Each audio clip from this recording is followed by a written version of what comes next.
भगवत गीता में भगवान 5 प्रकार के यज्ञ बोल रहे हैं। सबसे पहले है द्रव्य यज्ञ, और जो पहले क्रम में आया है ये निम्न है, फिर ये बढ़ेगा। ये पराकाष्ठा पर जाकर ज्ञान यज्ञ बनता है, लेकिन पहला यज्ञ है द्रव्य। भौतिक वस्तुओं का परित्याग, ये द्रव्य यज्ञ है। तप यज्ञ, तपश्चर्या करना, आत्मसंयम पैदा करना, दमन लेके आना, षट संपत्ति को जीवन में उतारना, शम दम उपरति श्रद्धा तितिक्षा और समाधान।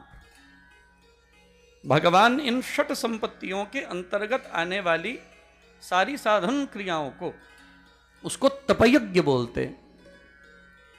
तीसरा यज्ञ क्या होता है? तीसरा यज्ञ है योग यज्ञ। पहला है द्रव्य, दूसरा है तप, तीसरा है योग। योग यज्ञ का अभिप्राय है जो अपनी साधना को श्रेष्ठ बनाए, नित्य ध्यान करे। किसका? किसका ध्यान करे? आपको पूजो, आपको वंदो, आपको ध्याओ, क्योंकि आप में आपका राम आप होकर रहता है। ये स्वशोध है, ये खुद की तलाश है, निज का ध्यान, अपने आत्मस्वरूप का ध्यान, यह है योग यज्ञ। चौथा यज्ञ है स्वाध्याय यज्ञ, जो अभी दैवीय गुणों में आगे आएगा, स्वाध्याय करना। इसलिए चौथा यज्ञ स्वाध्याय।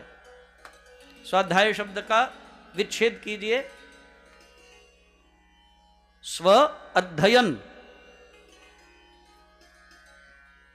और इसका बड़ा सुंदर अर्थ किया जाता है पढ़ते हुए समझना।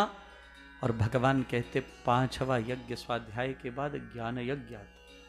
ये जो हम कर रहे हैं ये क्या है? और भगवान कहते 5 यज्ञों में सर्वप्रिय सर्वश्रेष्ठ मुझे ज्ञान यज्ञ है। हे अर्जुन, मैं इसको सर्वश्रेष्ठ मानता हूं। ये चर्चा करना, ये संवाद करना,